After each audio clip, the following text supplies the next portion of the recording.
I'm Emily. I'm 32. My husband Aaron is 34, and our son Leo is 4. And for the first time in our adult lives, we were homeowners. Not just owners of a condo or a townhouse, but a proper house. To us, this house is more than just a physical object. It's the result of 10 long years of hard work and sacrifice. From my husband's exhausting overtime shifts to my own sleepless nights working. Every dollar saved and every vacation skipped was a brick that built this dream. A beautiful 2-story colonial with navy blue shutters and a sprawling oak tree in the backyard. A backyard where Leo could run and chase fireflies. A garden I could plant with tomatoes and lavender. A home in a quiet, safe neighborhood with excellent schools. It was everything. It was the physical manifestation of our love and our labor. So naturally, we wanted to share our joy. We threw a housewarming party and invited everyone. Our friends, our colleagues, and of course our family. The day was perfect. The sun streamed through the large bay windows. Our friends gushed over the refinished hardwood floors. And Aaron, my stoic, hardworking Aaron, had a grin plastered on his face that I hadn't seen since our wedding day. He stood at the grill, flipping burgers, looking out over the yard where Leo was kicking a ball, and I saw a single tear trace a path down his cheek. He caught my eye and just shook his head, a look of pure, unadulterated happiness passing between us. We'd done it. As the afternoon bled into evening and our friends began to trickle out with hugs and congratulations, my own family lingered, my mom and dad, and my younger sister Anna. They had been complimentary all day, but in a way that felt, analytical. They weren't celebrating with us, they were assessing. Once the last of our friends had driven away, the atmosphere in our brand new living room shifted. The warm celebratory buzz evaporated, replaced by a thick formal tension. My mom sat primly on our new sofa, my dad stood by the fireplace with his arms crossed, and Anna was perched on the edge of an armchair, her expression carefully arranged into one of tragic fragility. "Well, the last of the guests are gone," my mom said, her voice devoid of its earlier cheer.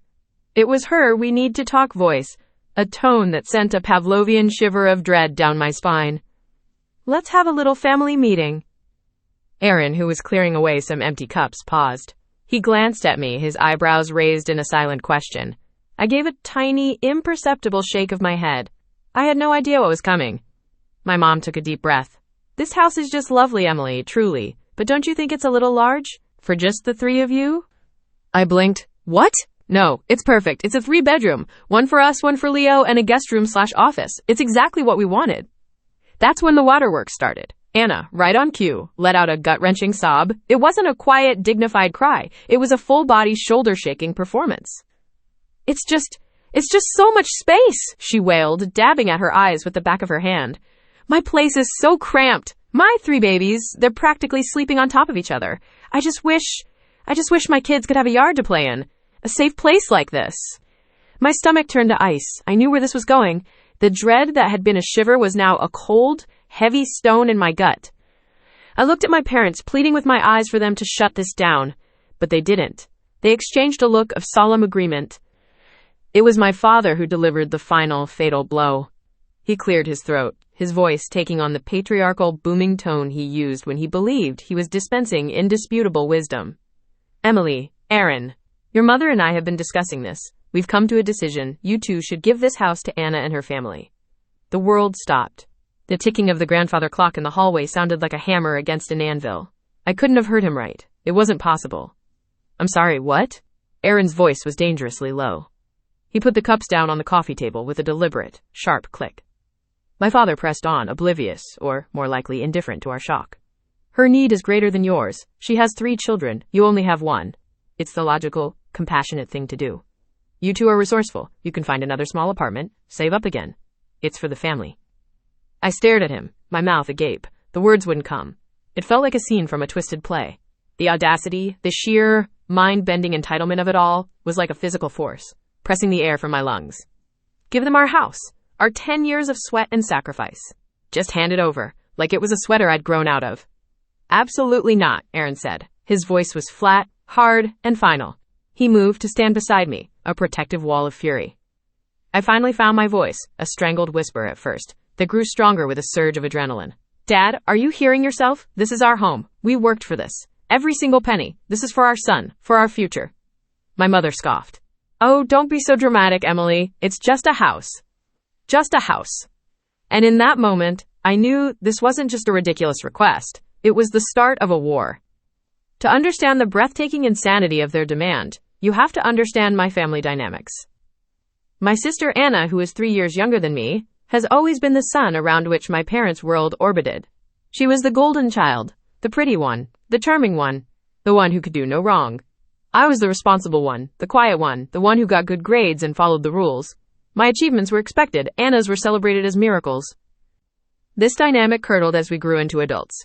I went to a state college, worked my way through, and met Aaron.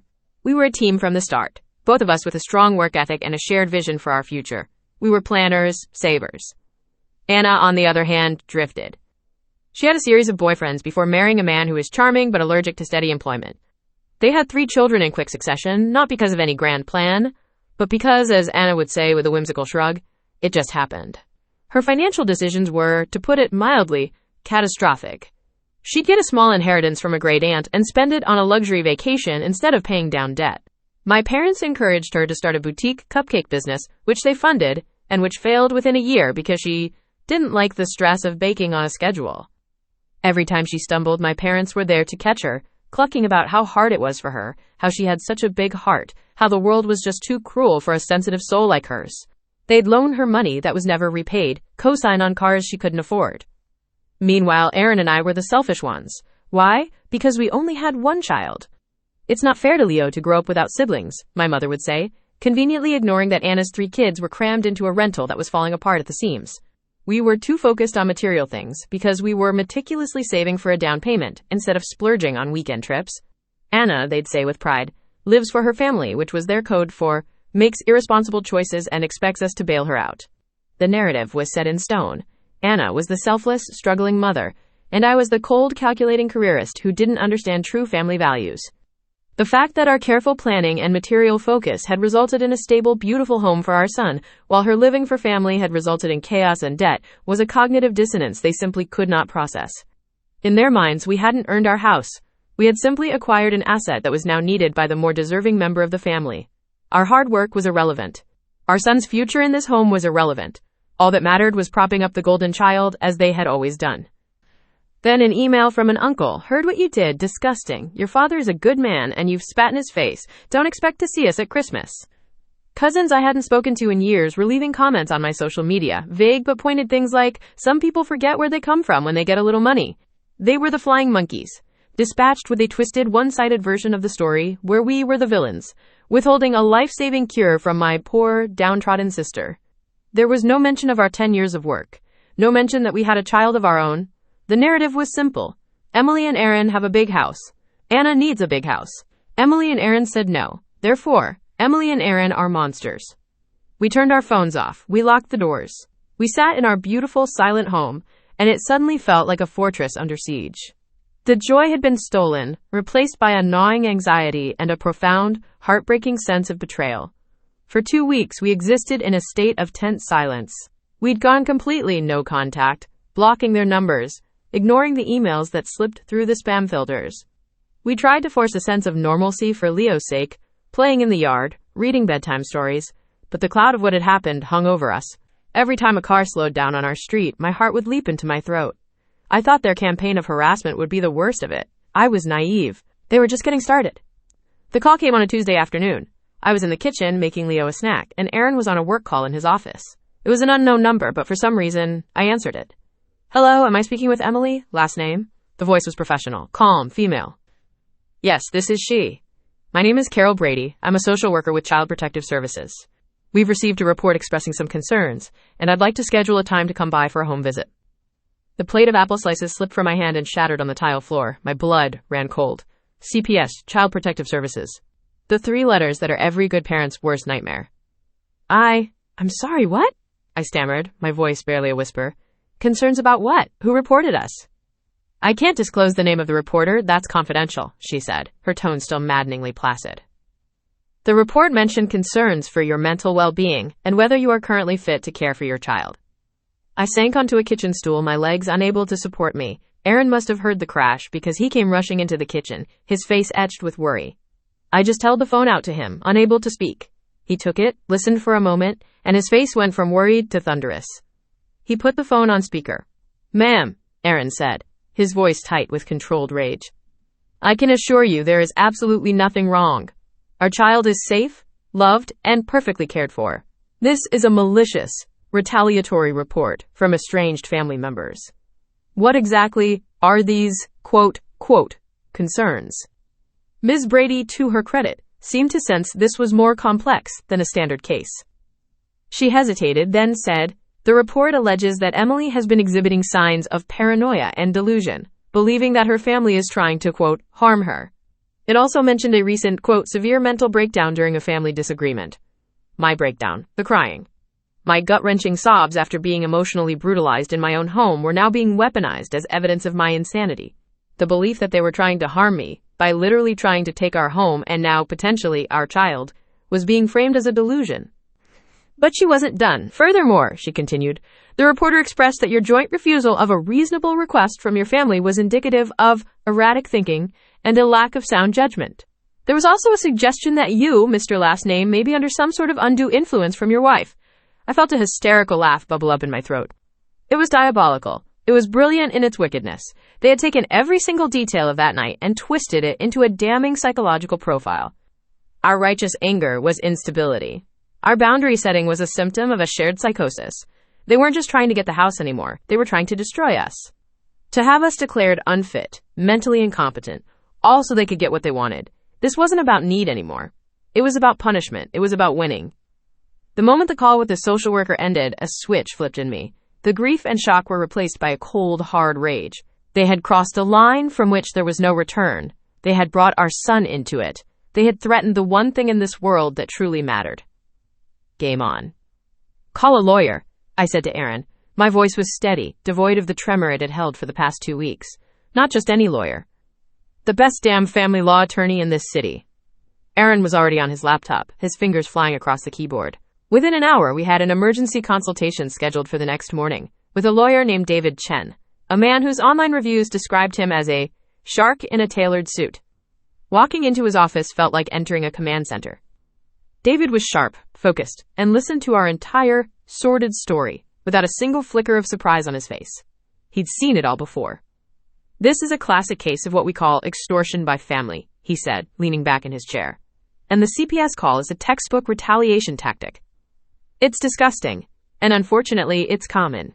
But they've also made a critical mistake. They've escalated this to a level where we can fight back with overwhelming force.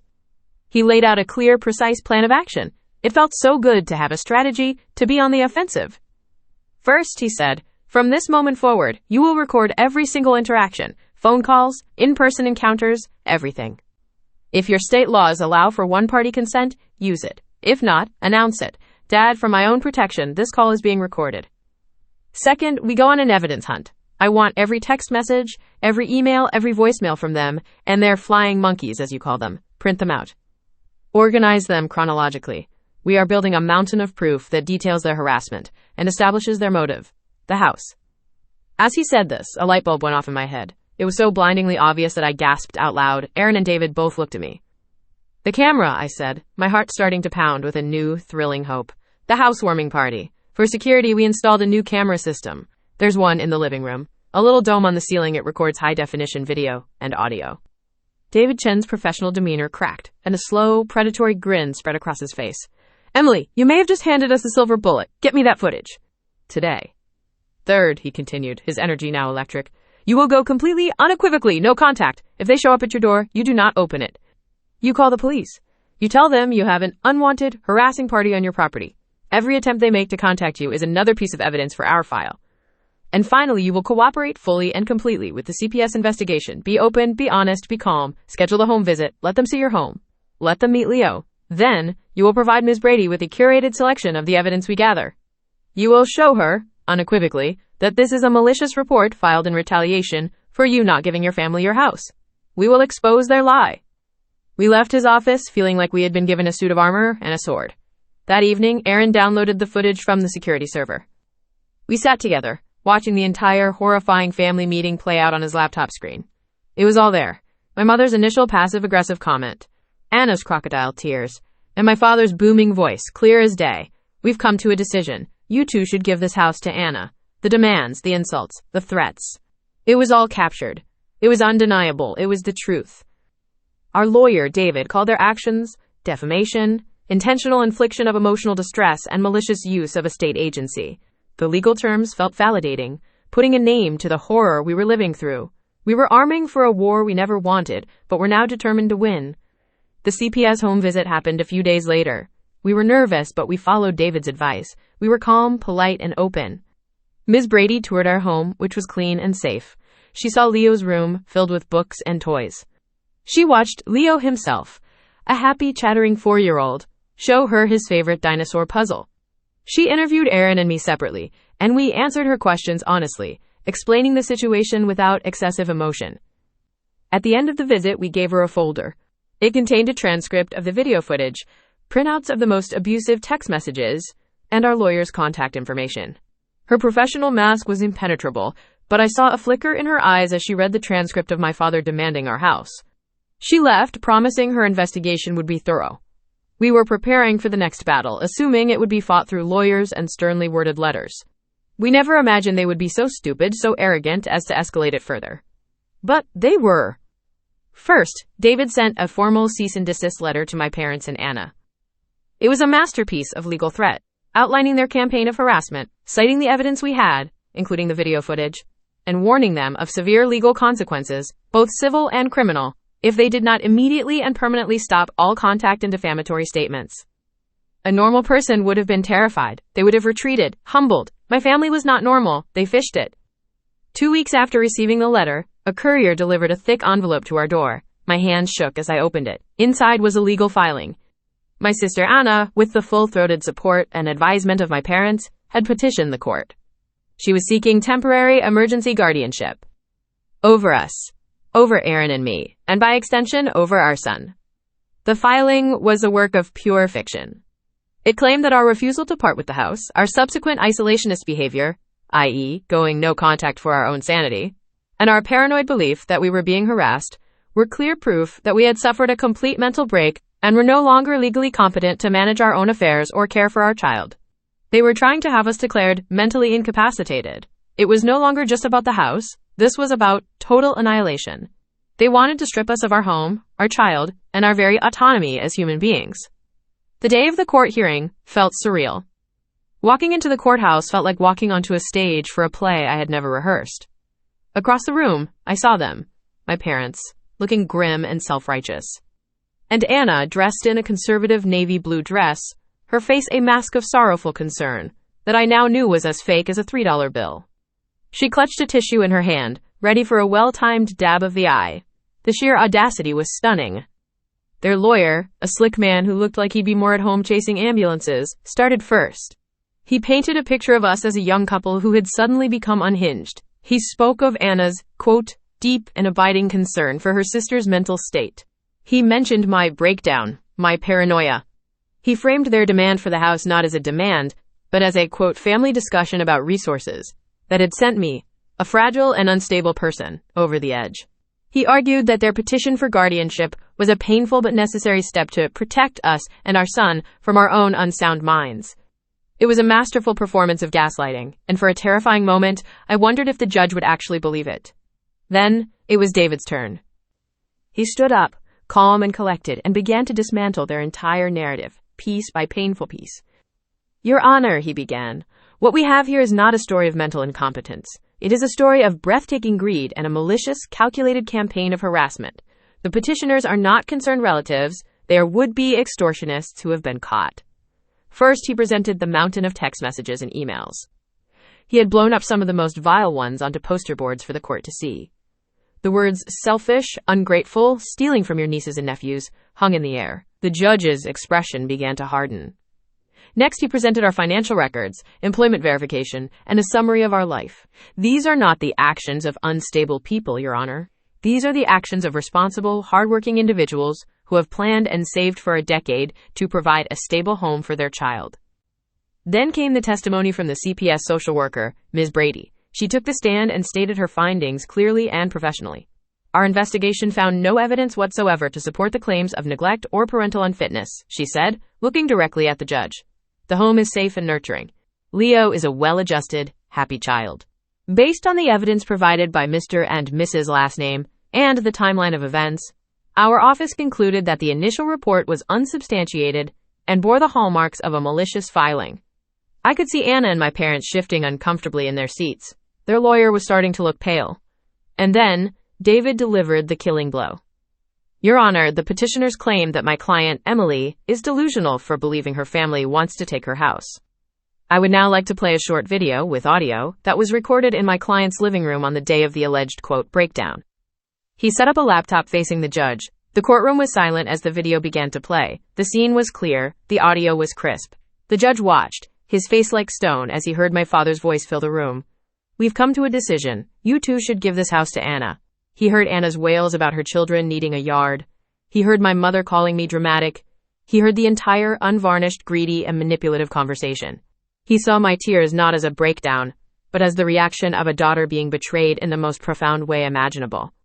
When the clip ended, the judge slowly turned his gaze from the laptop to my family. The silence in the room was so complete it was deafening. Anna was no longer holding a tissue to her eye. She was staring at the floor, her face ashen. My parents looked like they had been turned to stone.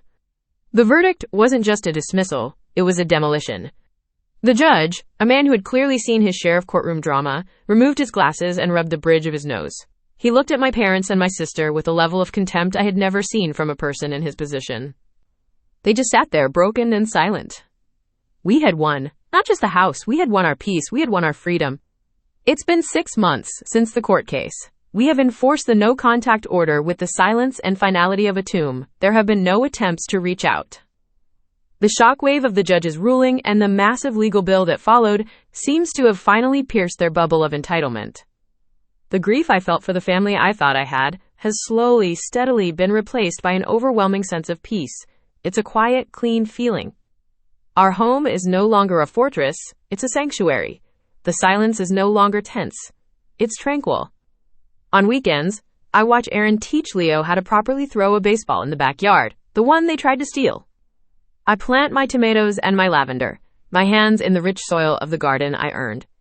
We have friends over for barbecues, and the laughter that fills these walls is genuine and light. There are no ulterior motives, no hidden agendas, just joy. We lost a family, yes, but we learned a lesson that, while painful, was profoundly liberating. We learned that family is not an unbreakable bond of obligation defined by blood. It is not something you are owed. True family doesn't demand your dreams as payment for their own failures. They don't try to tear you down to build themselves up. We learned that sometimes the most loving thing you can do for yourself and for your children is to walk away, to choose your own peace, to build your own family, not from blood, but from respect, love, and unwavering support. And as I sit here on my porch, watching the sunset paint the sky in shades of orange and pink over our home, with my husband's arm around me and my son's laughter echoing from the yard, I know we made the right choice. We have our family right here, the three of us, and that is more than enough.